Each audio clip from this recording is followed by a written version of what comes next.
Assalamualaikum warahmatullahi wabarakatuh. Kita ketemu lagi di pelajaran pelayanan farmasi ya.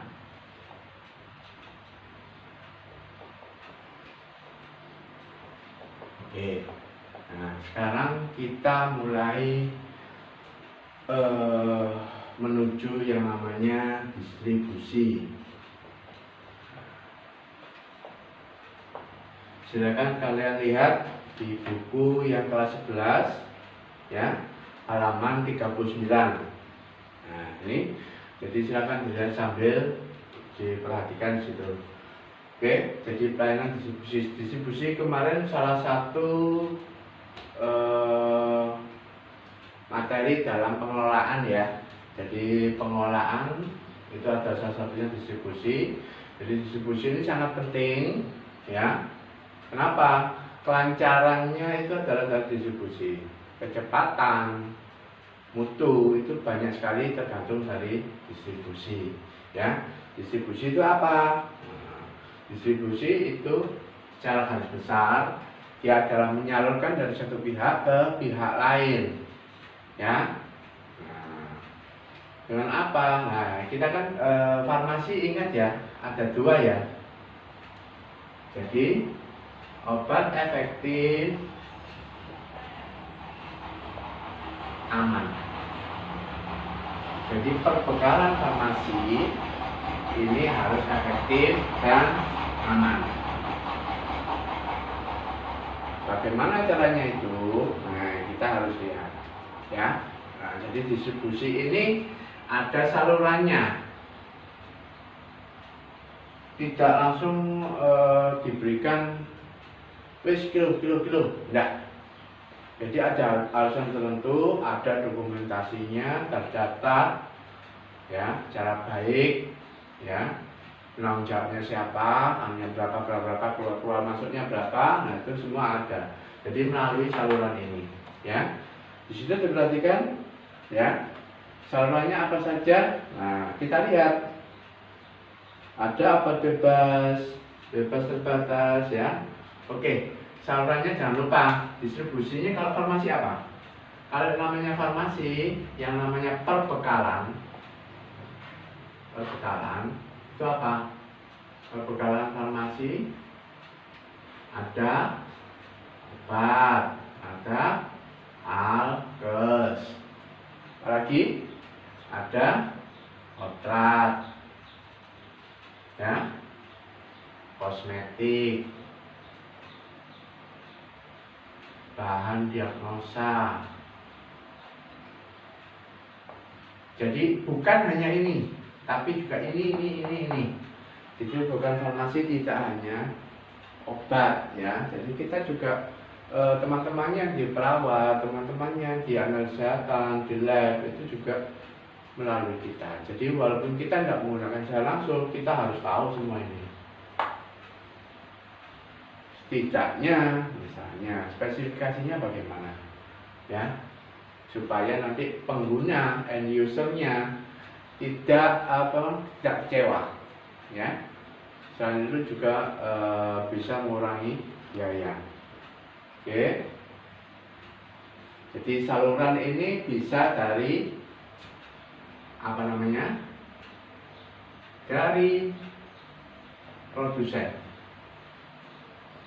atau pabrik. Siapa lagi? Dari produsen namanya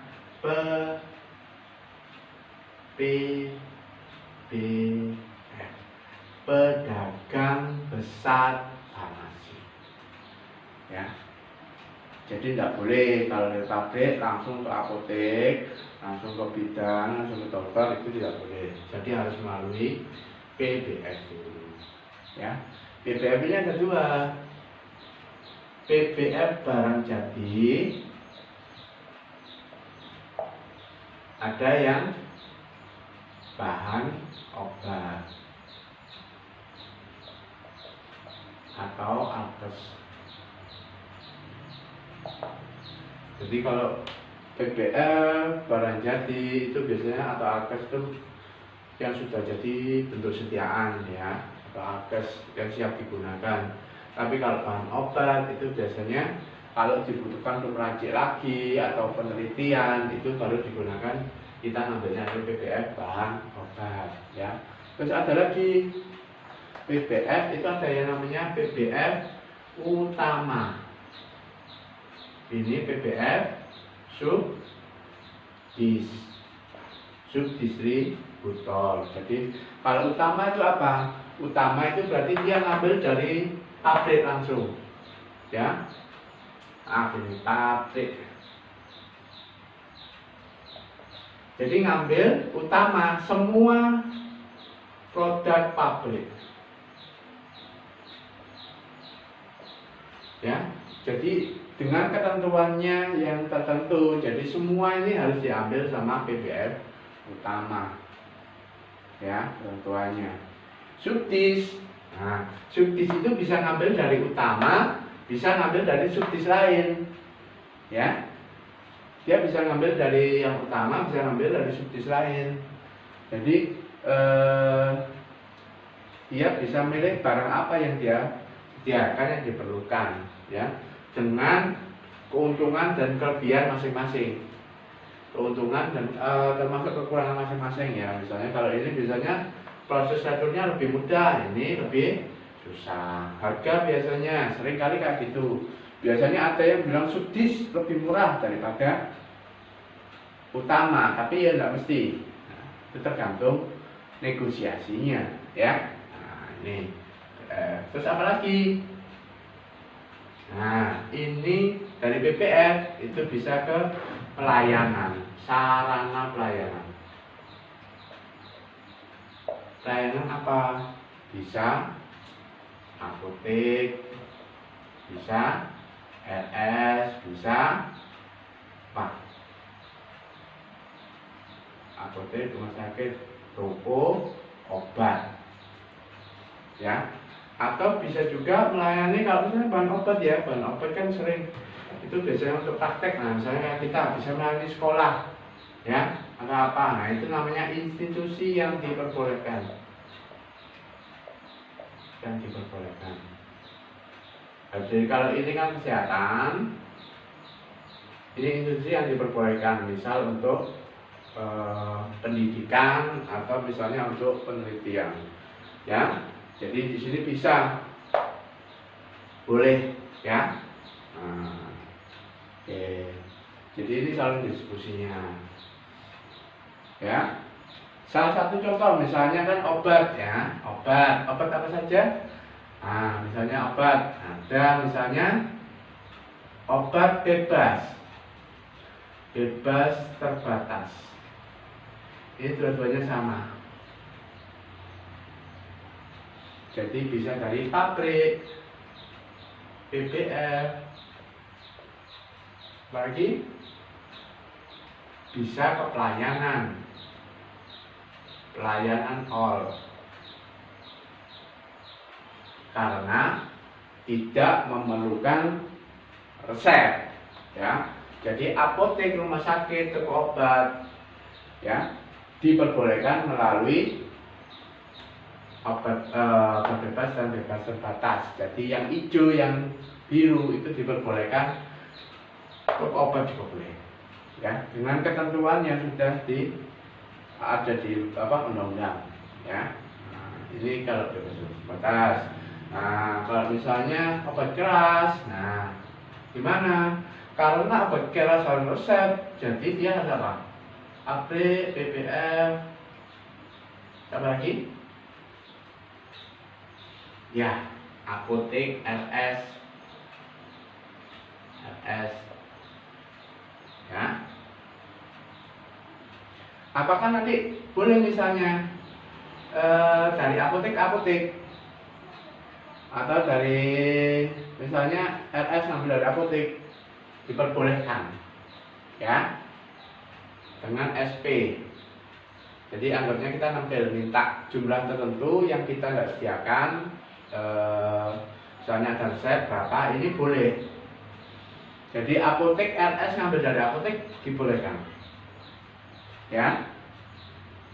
Tapi kalau misalnya apotek ngambil dari apotek boleh. Tapi kalau misalnya apotek ngambil dari obat tidak boleh, ya. Kenapa? Kan apotek ini obatnya resep, masa obat resep ngambil dari yang nggak boleh resep. Nah, kayak gitu, ya. Jadi ini adalah apotek rumah sakit dengan resep. Nah, ya. Oke. Nah, terus misalnya namanya sklerotopik atau UKT. UKT ini sama dengan ini. Kan namanya obat keras tertentu. Jadi penggunanya sama, penyalurannya sama dengan yang obat ini. Ya. Oke. Jadi kamu harus perhatikan.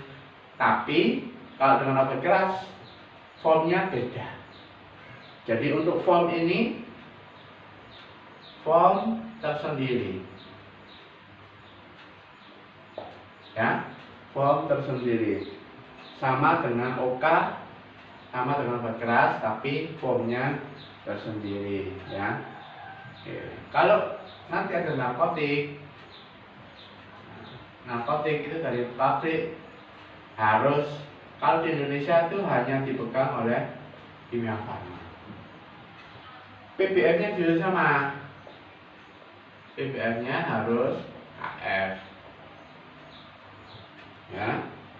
Nah, jadi ini masing-masing beda, tidak bisa disamakan, ya. Jadi kalau misalnya narkotik ada KF, kalau UKT sklerotopik enggak. Jadi bedanya itu sama-sama dengan form tersendiri, ya. Jangan lupa itu, karena ini seringkali terjadi. Terus juga ini nanti per item obat, ya, seperti yang saya bilang kemarin, ini per item obat. Kalau ini boleh, misalnya Valisan B, terus Sanmat, itu kan sama-sama dari pabriknya Sambe, ya, PBF-nya BSP, Binasan Prima, itu boleh digabung dengan yang sama-sama UKT. Nah, jadi yang UKT gabung dengan UKT, yang enggak UKT ya semua masuk di sini atau sini, ya. Oke. Nah, jadi baru dari KF ini nanti boleh resep, ya. Jadi kalau dari sini sudah bisa kita lakukan. Jadi ini macam-macamnya banyak, ya. Jadi yang di sini, jadi silakan dilihat yang halaman 39, ya.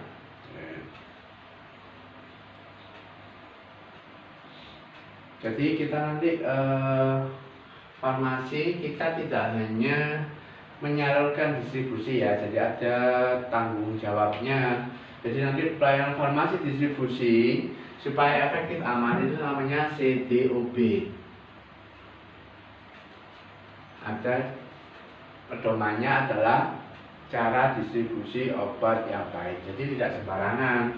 Misalnya distribusinya, misalnya kalau ada gudang PBF-nya itu harus gudangnya seberapa, terus ruang-ruangannya harus dibentuk alurnya, mulai dari obat masuk, obat yang masih misalnya butuh keterangan, ya masih butuh diperiksa lagi, misalnya ada yang nggak cocok atau yang mungkin ditolak, itu jadi PBM-nya itu harus kayak gitu, jadi macam-macam, ya. Jadi tidak hanya diterima terus langsung salurkan, langsung dikeluarkan, tidak, ya. Jadi saluran distribusinya juga harus ada tanggung jawabnya sesuai dengan CTOB ini, ya. Jadi CTOB itu jadi misalnya persyaratan nanti kalau misalnya ini PBM-nya ke apotek bagaimana, kalau ke instalasi bagaimana, ya. Jadi kalau ini ya maaf ya. Jadi instalasi itu untuk LS ini, ya. Jadi namanya LS itu untuk rumah sakit yang peningkatan di tingkat C atau B ke atas itu harus ada instalasinya. Jadi kalau tidak ada instalasi ya namanya harus buat apotek. Apotek itu bisa melayani resep luar, ya. Bisa melayani permintaan dalam.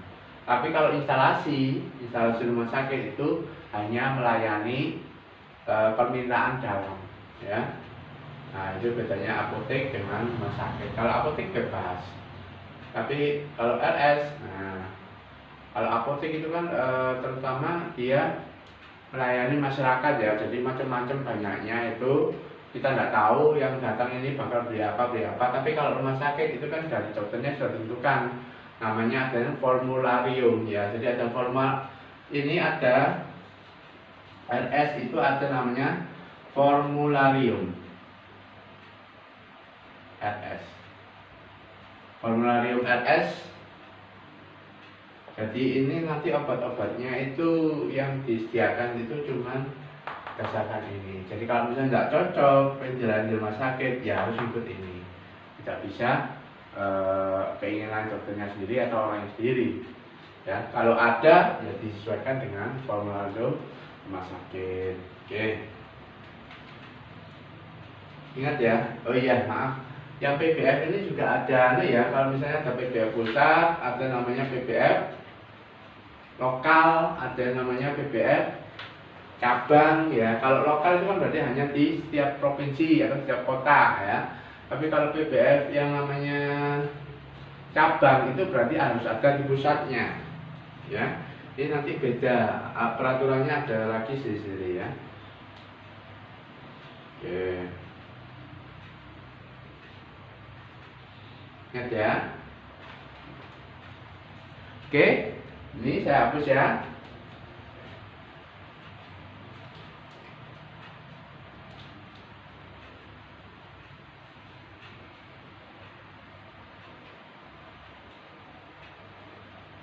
Nah, ini saya teruskan. Kalau misalnya tadi di apotek distribusinya cuma 2 ya.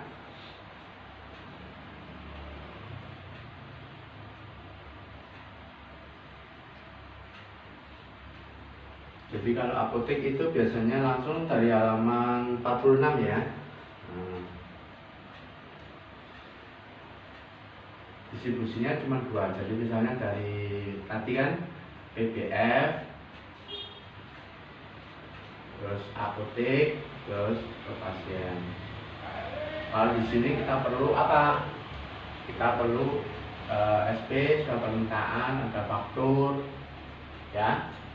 Ada juga misalnya kalau butuh surat retur. Ya. Kalau dari pasien apa? Misalnya obat keras, ya, OK, itu harus dengan resep. Kalau obat bebas atau bebas terbatas tanpa resep, ya. Jadi itu saja kalau di apotek udah, ya. Terus untuk di